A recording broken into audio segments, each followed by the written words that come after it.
Steven Seagal month continues with Under Siege 2 Dark Territory. Seagal returns as his famed character Casey Ryback in a plot so razor thin it's held up by his own girdle. With the help of Red Foreman, a dated, stereotypical sidekick, and his gross feelings towards his niece, he must stop a train full of terrorists from unleashing earthquakes or something for ransom or something.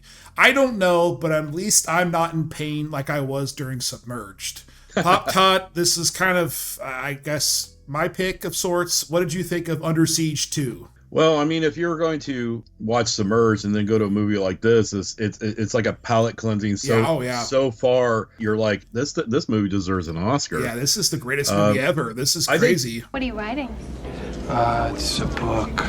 My memoirs, stuff like that. I completely forgot that Dale Dye's in here, the famous Dale Dye, who played the Navy captain in this. Famous military advisor. A 16-year-old Katherine Heigl's in in this. Morris Chestnut is the porter. I'm like, wait, that's, I was doing all this the whole time. I'm like, oh, so we actually have Kurtwood Smith. Just hung vacancy signs on your asses, and my foot's looking for a room. No, I actually don't mind this movie. Of course, it's just full of, just bravado, but if you watch a movie like this and you watch a movie like Broken Arrow, they're not that different from each other. No. Yeah, it's shoestring thin plot. 200 feet below the Pentagon is an itty-bitty crack, which I propose to make great, big, and wide. That's what she said. Pushed together with action sequences for convenience and all that, but it's fun. Somebody using a doomsday weapon to just rake in a buttload of cash. And it never makes any, because he wants $1 billion, but then he's going to destroy basically the entire eastern seaboard, which would make money completely obsolete. So I don't understand the point of that. We'll have fallout. We'll have devastation. And I've got things to do. This is a sequel to Under Siege, the original Under Siege with Seagal's Casey Ryback, who was a denounced Navy SEAL that was now a Navy cook because he lost his secret clearance. Playmate Erica Liniak helps him defeat Tommy Lee Jones, the bad guy. So this is the sequel to that, and Ryback is taking his niece, Katherine Heigl, across country because his brother, her dad, died. He was also a Navy SEAL, I think. Time goes by. Seems to fly, and before you know it, things happen. And while they're on this train, this evil mastermind, Dane, I think it was, hired mercenaries, and they storm this train. They use the train as a mobile base to take over a satellite, which can cause earthquakes. Yeah. It really never really says what the technology is. I don't know. Recently, we deployed an 18 megajoule particle beam weapon into orbit. In English, Stan, please. It's a major cash cow, Admiral. Particle beam technology, it's the earthquake deal. The bad guys are just filler for him to kill. Yeah. They don't really stand a chance. He gets shot. It's forgotten about. Yeah. And it's completely forgotten about. Like, he leaves so much blood, and they're like, oh, yeah, he definitely went over the side, and he's dead. It's not offensive like Submerged was. Right. It actually has a plot. I counted, there was at least 4 times they referred to Ryback as a hero. It's the best there is. This is the Navy Cross. It's awarded for bravery. This one's my father's. Uncle Casey's got 2 of them. This runs a whole lot better when you're around, Casey. I mean, I can run it. Yeah, you can run it, but you can't. Well, the Patriots come here for you, Casey. They don't come here for me. When they said it was Ryback, he basically just shit himself in that 15,000 pocket leather jacket. Yeah, that stays on the entire movie. We actually had a joke when you were young about this part about the guy. I'm really hot in this jacket because he never seems to sweat, and he's like, this thing is this leather multi-level jacket. It's got 15 pockets on the front, and they're in the Rocky Mountains traveling from Denver to LA, which is probably hot as hell, which also goes to one of my other favorite jokes, kind of running jokes in the movie, is Seagal is in this all black outfit. It's a really nice outfit that infamously is held up with a girdle because he was getting fat. And you can tell by the way he was walking, he had kind of like a Donald Trump walk to him. He never gets dirty. I mean, he falls. Never. He hanging falls off under a cliff. Train. It's crazy. Yeah, and he rolls off the train a few times over the hill. He gets shot. And it's just to hot wire truck that's out in the middle of nowhere. Yeah, it's like the biggest train, but also the smallest train. It's crazy. And if I even touch one of these bags, I can lose my job. But there's something I'm even more concerned about. And that's the lives and well-being of these people here who are being held as hostages. Probably the coolest scene for me, I guess, was Penn had Ryback's niece, and she dug her nail into his face. Yeah, and it was real. Like she legitimately put her nail in his face, and I was like,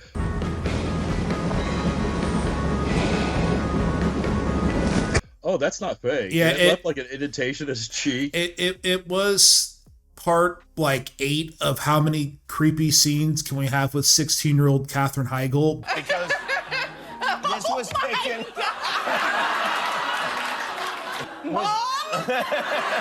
He was basically touted as like super soldier of fortune. Man is a soldier of fortune freak. I kind of like because he did the John Wick thing of he's this super badass, but he was so badass that he was still scared of Casey Ryback. So I did like that. So that scene kind of set up like, oh, like he, he's just sitting there like taking it and he didn't even give a shit.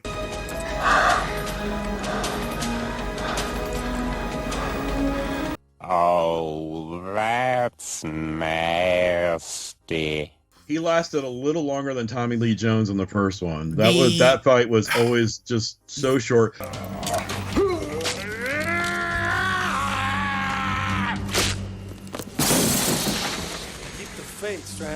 And he basically, to me, he was toying with him. Like he just kept beating the shit out of the guy, and I was like, "Oh, just finish it already." The fight scene at the end is 8 minutes of the same shit of just Seagal waxing himself of how amazing he is over and over and over.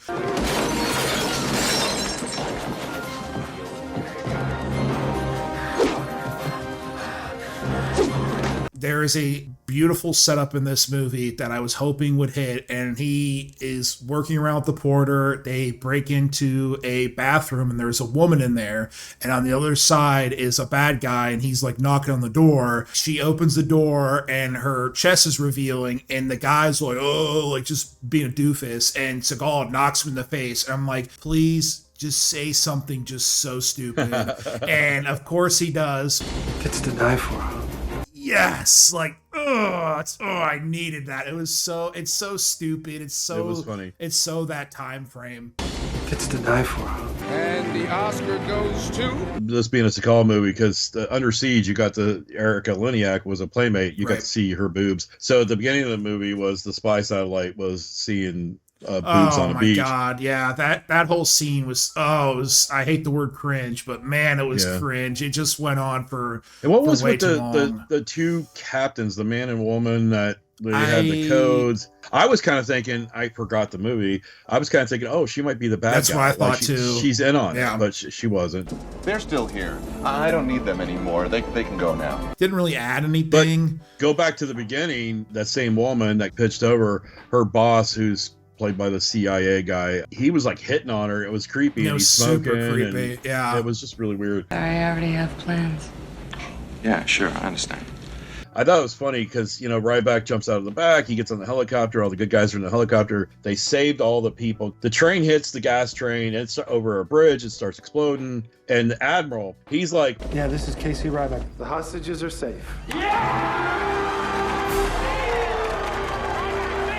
Ryback's alive, and he's doing a hip hurrah. Yeah. And I'm like, wait, 2 trains hit each other. Yeah. There was probably some people on the other train. There was 800,000 gallons of oil and gas that just went into the ravine. Yeah, and they blew up a main bridge, a main artery. And I'm like, the whole disaster in China that killed like 1,000 people, and then the 2 bombers that got blown up. 2 target locked on. I have tone going hot Piccolo.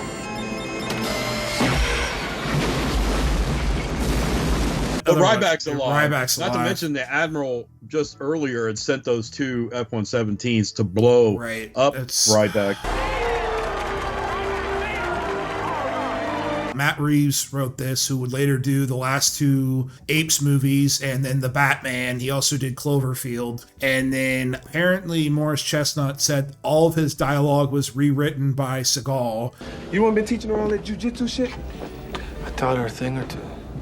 She's lucky she's a girl, because I know a little of that stuff myself. And then he apparently hit on Katherine Heigl several times, and she mentioned her age, and he said he had multiple girlfriends her age, and they liked it. Remember, he was getting his handprints, well, not just in the cement over there, but he was getting his handprints all over you. So this movie's just swimming with interesting, horrible trivia about Seagal. You've been very much caught up in all the allegations of harassment. You had a allegation against you, and I wonder how you deal with all that. Yeah, she was a whopping 16 in this movie for sure. You know, and if you got something to say, talk to my ass, because I won't even give you the dignity to look at my face. You are about to read a book that my foot wrote. It's called On the Road to In Your Ass. It made its money and got 34 on Rotten Tomatoes, so it's definitely a much different film than Submerge. It's competent, which is nice. It kind of reminds me of something like Eraser or something like that, where it's kind of razor thin. It's based around this stupid MacGuffin. Penn did crack me up, though, because he did the whole F-117s. Stealths. And it's like, oh. F-117s. Stealths. Yeah, and I did like, because there was a part set up in the movie where he was making fun of the guys for making an assumption. Did you see the body? I assumed he was dead. Assumption is the mother of all fuck-ups. And then the main bad guy said that it caught him on it. Assumption is the mother of all fuck-ups. As usual on Lost and Found, we rate things by loss. You leave it to the streaming black hole, completely forget about it, and find one of a billion other things to watch. Found, you seek it out on a Saturday afternoon. Pop Top, where are we putting Under Siege 2 Dark Territory? You know, I know this has become my pull cord saying, but I'm not mad at this movie. I'm not. I actually would probably have preferred to watch Under Siege and then Under Siege 2, and I would have watched them as a Sunday matinee. I didn't mind it because it did remind me of when you and I were younger. Yeah. We watched movies like Broken Arrow, and I know I keep saying it, there's like a ton of other movies around that genre.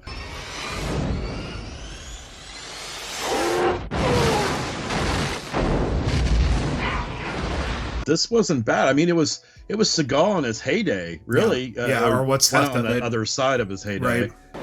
Oh, you know, taking care of airplane crashes, funerals, stuff like that. Yeah. I think it's good, bad movie. It's entertaining. I was just saying, that's why they call it space, because, well, there's a lot of it. Thank you very much. It's competent made. There's some good actors. The acting's decent enough. Excuse me.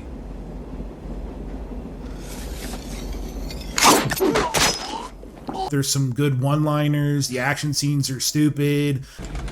The earthquake in China? We have full deniability. Premise is razor thin, but it's enjoyable, and there feels like there's effort, and I appreciate effort. Okay. As a Navy guy, it always drove me crazy that Seagal never understood Navy rank. And throughout the first movie, he was a Master Chief. Petty Officer Ryback. And then at the end, they showed him in Lieutenant Junior grade uniform. And in this one, he's a lieutenant. And it was like, it doesn't work that way. No. The rumor on the street was that at the end of Under Siege, he didn't like the way the uniform looked on him, so he made him put him in an officer uniform. Interesting. And so they kind of had to now he's a lieutenant. I reached up, I put my hand over the front of the camera and said, "Cut." And the director comes out from behind and said, "Well, what's going on?" I said, "I'll tell you what's going on." I said, "I'm a Vietnam infantry veteran. All of this shit this prick does for make-believe, I've done for real 100 fucking times. And I will not be called a pussy by him in your movie or out of your fucking movie." And Steven Seagal said, "Oh, why didn't you tell me sooner? I would have given you a bigger part."